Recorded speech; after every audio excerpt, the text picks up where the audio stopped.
Hi, I'm Lynn Carley. I am co-founder, chairman of the board, and lead behavior specialist. Hi, I'm Chuck McStay, and I am also co-founder and president of the board and, executive director.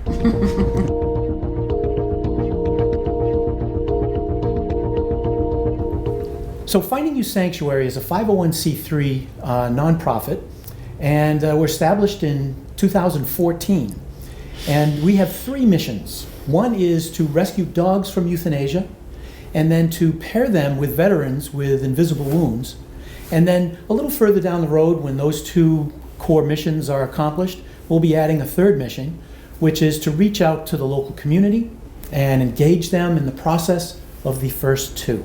So my role in having the nonprofit and calling it Finding You Sanctuary is that it started all when the beginning of the war, and I just wanted so much to help dogs have a place to be when their veteran owners had to leave them and have them there for when they came back. So statistically, veterans, just in Massachusetts alone, there are 80,000 reported veterans with PTSD. Now that's not even PTS, that's just PTSD. Now that's estimated by the Veterans Association, or Administration rather, as being a fraction, something like 10%. And so there's a lot of need out there for the veterans themselves. So we like to step up, and that's one of the reasons why we're working with the veterans. Now, as far as rescue dogs, there are 3.3 million rescue dogs, or abandoned dogs. By the way, they're both abandoned, in essence. So the 3.3 million abandoned dogs, there's still 700,000 that are not rescued through the rescue community, which has really stepped up in the last 3 or 4 years. It has reduced that euthanasia rate from 3.3. Just a couple of years ago, it was 1.5. Now it's down to 0.7. So 700,000 dogs are still being euthanized that don't need to be, and we just want to play our role in that.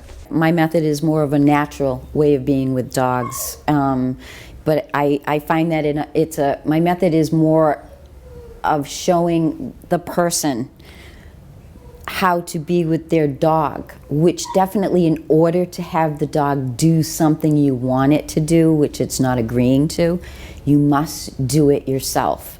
If you want your dog not to be aggressive and bite people, you must become allowing and friendly around people. And the one thing I do find, and I even go through it myself, is when you're walking your dog, it's the biggest complaint I have. My dog is crazy on the leash, seems aggressive when I see people and their dogs. And so I walk with the person that's complaining about that. The first thing that comes out of their mouth is, look, here it comes, gonna have a problem, here comes a dog and a person. And I say, smile at that person. Think to yourself, it's okay that they're out. Isn't it great that dog gets to be out too? Instead of, we have problems, we have dogs coming. It just means we need to learn to be, as we're going to eventually do, is have the community involved. And you must be open to having people in your lives, to have out there with you, walking with the dogs. The dogs love each other, but the aggression starts from anxiety, and we all have anxiety. And so that's what my method is, and it did not start out that way. It just started out helping veterans to connect with their dog, to watch, and then I can show them how they can watch their dog's behavior mimic theirs, or mirror it, as they say, and then I help them teach. After I've taught them that, then that's when you can start to heal your soul and your dogs at the same time, because that's opening up to the world. Well, what we learned from Dr. Edward Tick, who is well known for taking veterans to Vietnam to meet their counterparts so that they can both heal together, was that there is a reciprocal social contract. We ask veterans to do terrible things in our name, to keep us safe, yes, and to keep freedom alive around the world.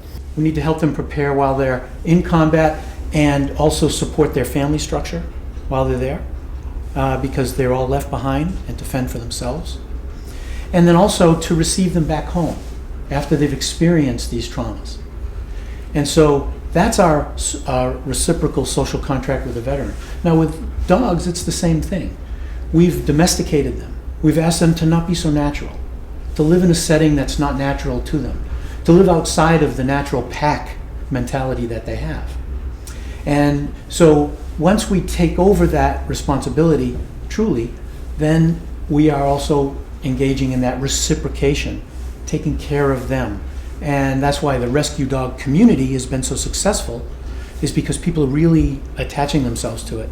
And so we combine both, because they're both misunderstood and often abandoned, not just by their families, because they're just misunderstood. And so we put them together. Yeah. This is ongoing for life.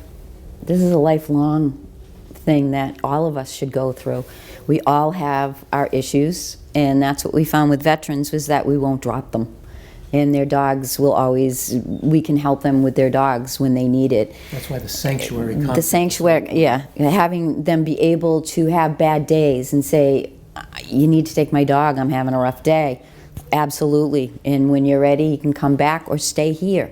And for us, the program is probably definitely for about 3 to 4 months. And we do put a lot of time into helping them learn structure and then helping them move out of structure, because life isn't always structured. And once that happens, it doesn't stop. We've developed a program. Lynn and I went through extensive research with the VA. We've been with VA counselors, and we've been with other nonprofits and their boards. And we've gone to generals. Yes. We've spoken with them directly. I've spoken with other countries. There was a colonel in another country, very familiar with our system, and also the rates of PTSD, PTS, and other types of inner wounds. The Finding You Sanctuary has a number of phases to go. We've done the development phase. We have the structural phase in place. We are a 501c3. We also have a 7-member board.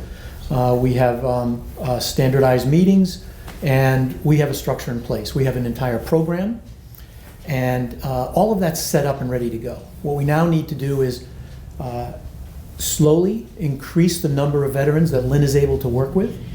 That's part of kind of a trial period where we work out the bugs in the program. Again, all this is free to all the veterans that participate.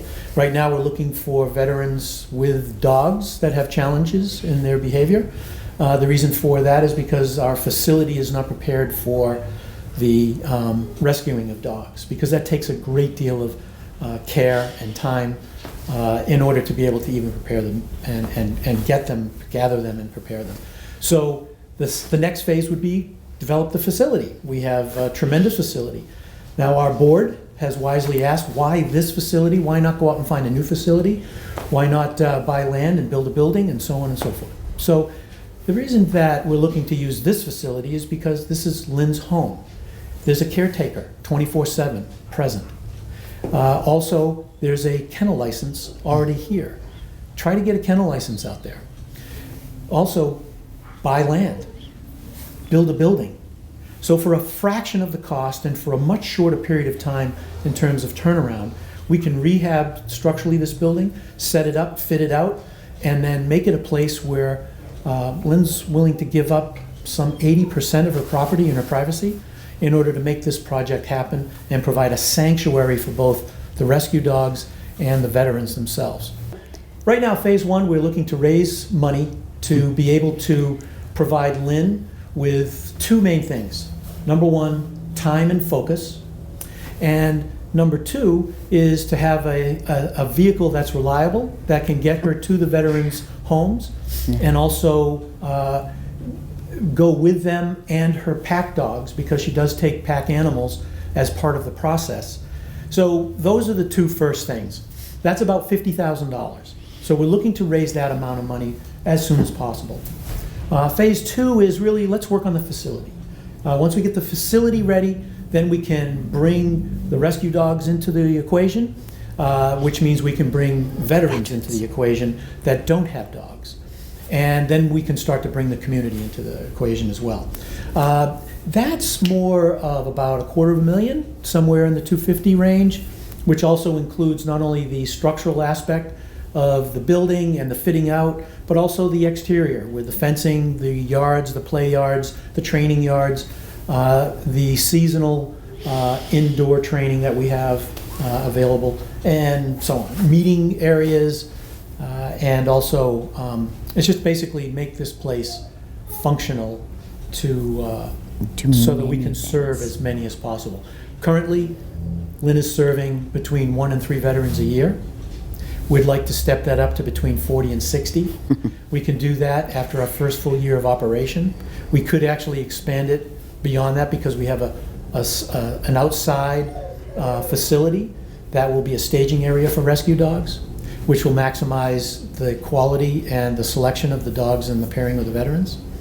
So all of this is step by step. Our annual operating is estimated when we're fully operational to be somewhere around $750,000. And so that's what we're looking to do, and that's where we're looking to go. It is the money holding us back. That is the bottom line. And I always hated that thought, but I'm just saying money's necessary. That's what makes things go. And so that is why we're doing this. We really would love to raise enough money to do the work, to get out there, to help veterans, to help dogs. That's just the bottom line, period. Money is important. When a veteran first discovers that they have PTSD, it's a challenging time. It can be very extreme. That's not really a case for us to work with. That's where the VA is phenomenal. They come in, they take care of, in a triage kind of approach, the initial needs. Once that is done, and now they need a long period of time of stabilization. That's where we come in. We help them stabilize that part of it. We're not qualified to do those extreme cases. We're not looking to do that. But we are looking to do our part, which is small in some respects and large in the others. Because when a veteran first discovers that they have PTSD, the critical period of time is 4 years after they're out of the military. If they can stay alive that 4 years, then we've had a success rate. The suicide rate is tremendous within that 4-year period.